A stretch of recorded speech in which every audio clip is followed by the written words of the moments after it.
Glow is the drug of Geometry Dash. These objects are some of the most commonly used in the game, but while there's a whole style built around them, many people despise glow and say it's a crutch that ruins levels. So who's truly right? Is glow a wonder drug that fixes your creating problems, or a dangerous object you should avoid at all costs? Well, to find out, I wanted to see just how much glow is really used in levels. So I took 2 levels and examined how they look with and without glow. Obviously, this first level uses glow a lot, but it certainly surprised me to see just how much there is. Okay, 318k objects. Yeah, I can feel the objects getting removed just by how much my stuff keeps lagging. Okay, and how many objects are we left with now? 229? So you're telling me 89,000 objects were glow. Normally, POW doesn't look too bad. It's pretty flashy enough for everyone, but you can see why it has an audience. However, removing all the glow makes it look different. It's quite insane to see this, especially as I didn't remove some particles that could still count as glow. Almost every part looks unfinished, and large parts of the deco feel wrong, as if you removed the frosting from a cake.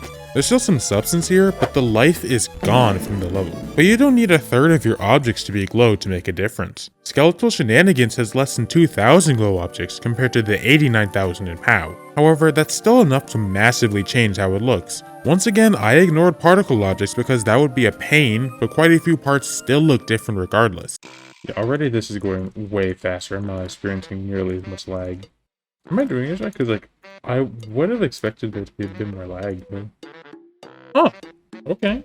That's insane. So there's basically no glow in this level. Even removing a fraction of the glow in the level can have a big effect, without needing to spend most of your object count on the stuff. The problem is, this doesn't get me anywhere. I could pay off my college loans if I sell all the glow in POW, but I'm not any closer to understanding why that glow is so necessary. Just removing glow objects won't tell me why they're replaced, and there's just no way I'm going through 90,000 of them to figure that out. So I decided to change my approach. Instead of comparing how levels look with no glow, I could just ask other creators how they use it in their levels. First question. Do you use glow frequently, and why or why not? Oh, I use glow all the time. I love glow. I wouldn't say I super rely on glow, but I do use it. It can be nice for quite a few things, for shading, for making things shiny and glowy and all kinds of fun applications. I use it the same I would any other object, really. Yeah, that makes sense. I use it sometimes. The answer to the first question I had, which was basically going to be do you use glow frequently, would be a kinda then? If you play any of my levels, you'll see glow pretty much in any screenshot you can find. Whether it be just using the glow pieces for gradients or some blending overlay glow. Yeah, because here's the thing, I don't get a lot of my creating inspirations from watching Woolsey videos. And one of the methods that he would sometimes use when it comes to making, placing glow, is to distinguish speed portals from gameplay portals. Especially if you have a game mode portal and a speed portal stacked together. Mm-hmm. And sometimes you would need to distinguish that. Recently, with Skeletal Shenanigans, I tried something new. Color grading with glow and blending mode stuff over the UI, and then using edit color. And that adds a really nice bloom effect, which is one of the reasons why the colors in Skeletal Shenanigans pop so much. And I did that over the whole level. Or if you have a yellow orb stacked inside a speed portal, which I have to do. Yeah, there you'd have the yellow orb, then you'd put black glow underneath or something, yeah. And then you'd have the portal. Exactly. I suppose it's worth mentioning, I haven't released what I think to be one of my good levels yet on my account. So any level that anybody sees on my account is a really bad representation of what I can make, and it makes me a little sad, but it's okay, because I'll finish a good level one day. Yeah, but outside of stuff like that, I remember you sent the one example in the background of 5 stages as well. Yeah, that one was wow. I completely forgot that I had that.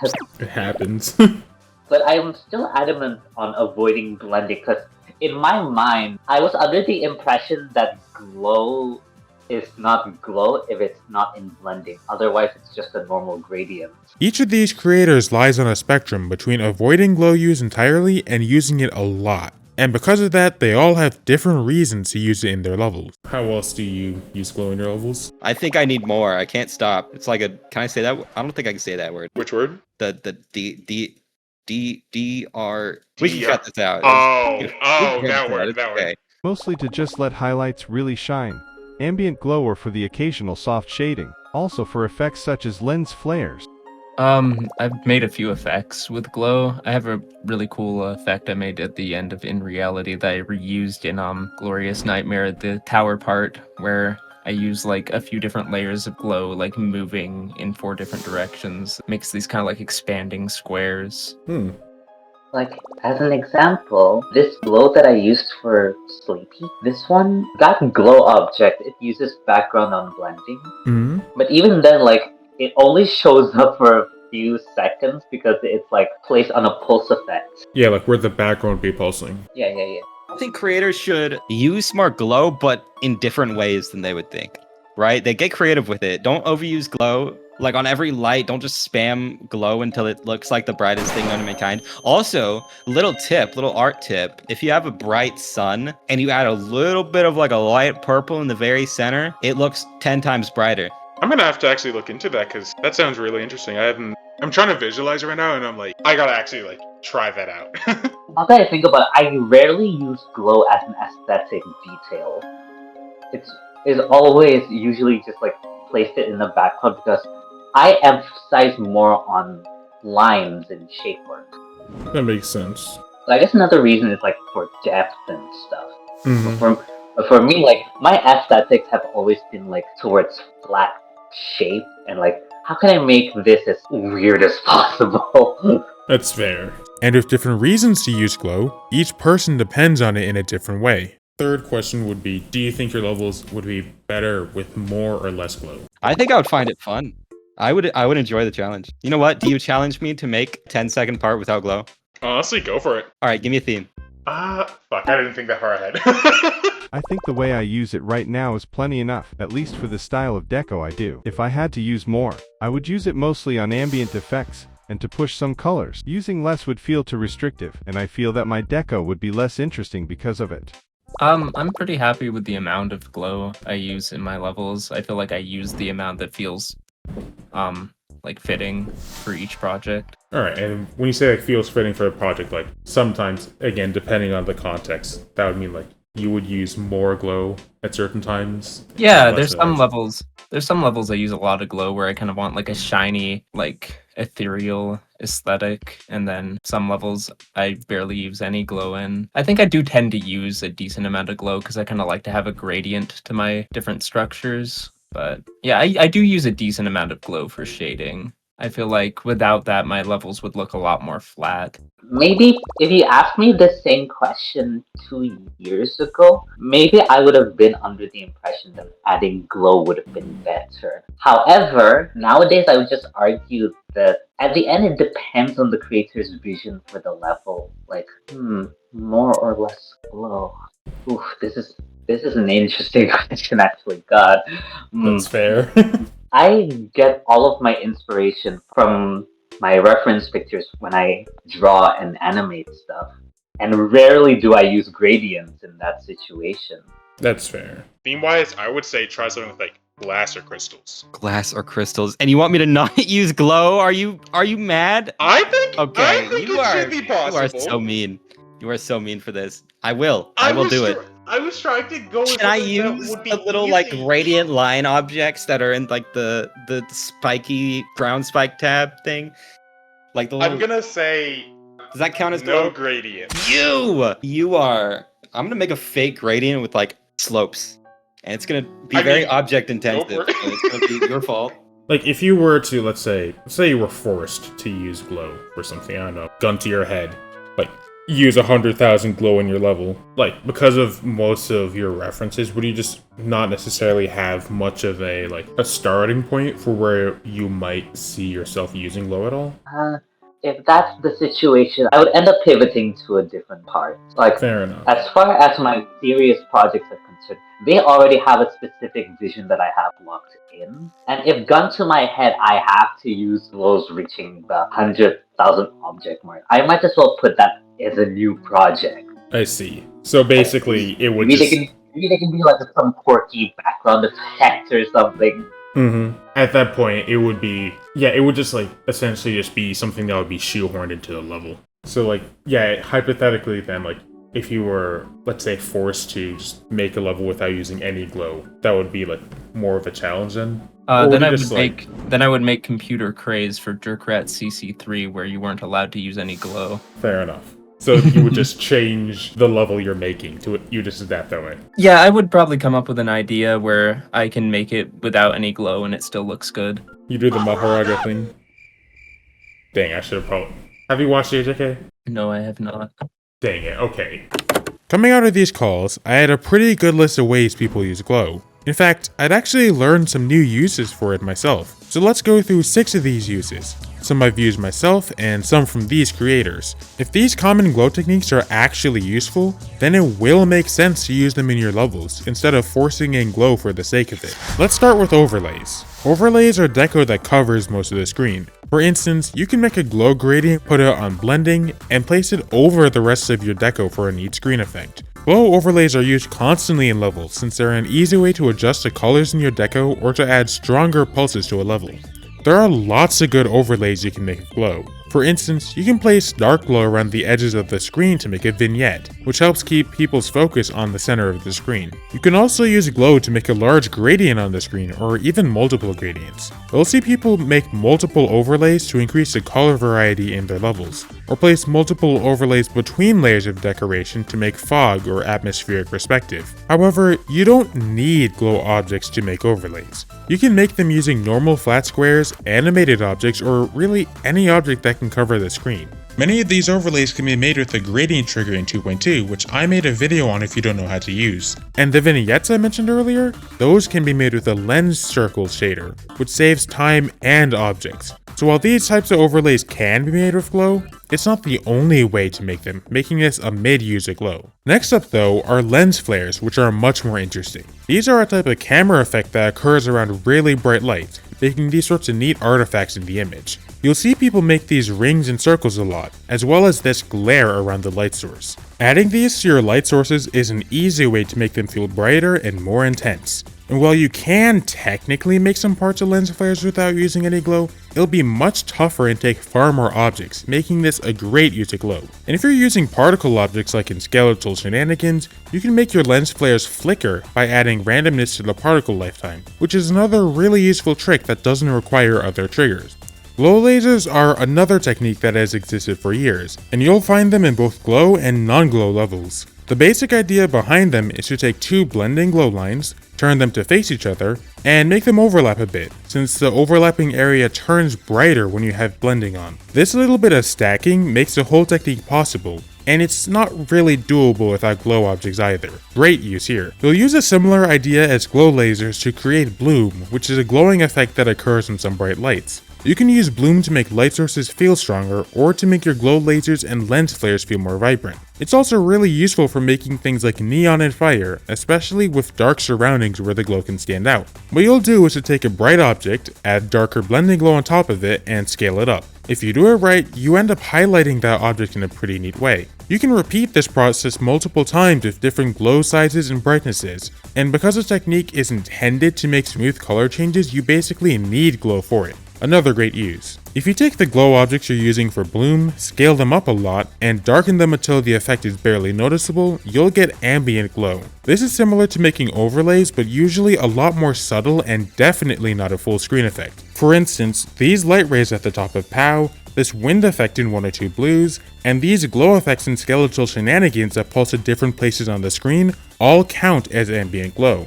Just like with glow overlays, these are quite useful when making levels. And also just like glow overlays, they aren't the only type of ambient object you can use in the level. The main difference here is that ambient glow is more dependent on your stylistic choices. You can use flat objects to make light rays like these ones, but it'll take far more time and use too many objects compared to glow. And if you use other object types, you'll end up with a really different result. So this is a pretty good use for glow, I would say. And finally on this list are just normal gradients. The most basic thing you can do with glow objects is to use them for smooth transitions between colors. Because of that, simple gradients have lots of different applications. The most simple to use is to just separate different objects, like placing glow between objects to distinguish them more easily. You can also place glow at the edge of objects to make blurry versions of them, which can save more objects in other methods of making blur. And you can also replace normal objects with glow to make certain effects, like this one in Glorious Nightmare. Normal gradients have a lot of uses, and glow objects are the easiest way to make them. You can use a gradient trigger for them sometimes, but that uses more objects and takes way longer to set up.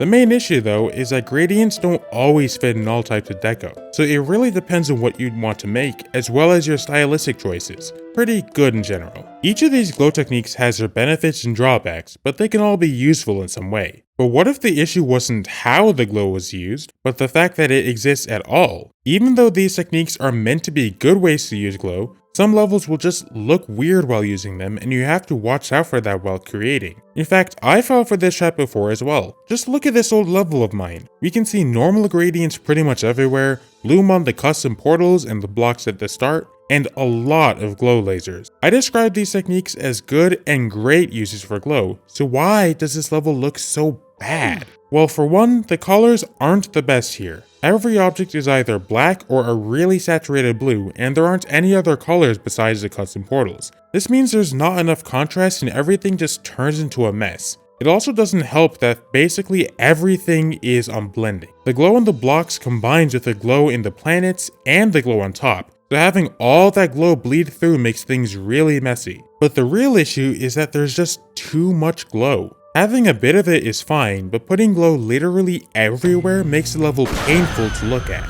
I had the same issue with lots of my old levels, like this one, this, and even more recent stuff too. I think the biggest issue people have when using glow is to build like the glow is what makes the level good. Even though there are good uses for glow, that doesn't mean glow itself is good. If you put lots of glow on a bad design, you still have a bad design, just a messy one. It's like adding salt to food. Even though it can make food taste better, you probably shouldn't eat a whole tablespoon of it. And you definitely don't want salt in something like a birthday cake. So glow shouldn't go everywhere in your level. But then where should you use it? And when you do use it, how do you make sure you don't get this sort of mess? The answer is edges. Now stay with me here because I promise this relates to how you use glow well. An edge is the border where two shapes meet each other. This is an edge, this shape has multiple edges, and this gradient is not an edge. Or is it? If I zoom out on this image, you can see that there is an edge to this shape. It's not a well-defined one, but you can generally say where the shape ends and the background begins. That's because there are many types of edges.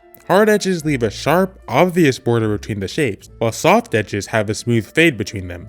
If you make the edge softer and softer, it eventually gets lost and you can't tell what the shape is anymore. Edges are a useful tool for contrast. If you want an object in your level to stand out, you can give it a lot of hard edges while everything else is blurred out with softer ones. The level Out of Focus does this pretty well, for instance, with parts like this magnifying glass one. And if you're making realistic deco, you'll use lots of soft edges for things like shadows, while a cartoony look would use more hard edges. In general, the harder the edges, the stronger the result on the shape. But for the most part, edging is a stylistic choice. If you want lots of hard edges in your level, you can do that. If you want a softer, less defined look, feel free. And if you want to mix it both, like most levels, you can also do that as well. There are a lot of ways to make soft edges in Geometry Dash, but the number one method is to use glow. You can use glow whenever you want, for things like making an edge softer, making shapes that are entirely soft edges, or adding another color to a hard edge transition. These three uses also match each of the techniques I mentioned earlier, like blurring objects, overlays, and bloom.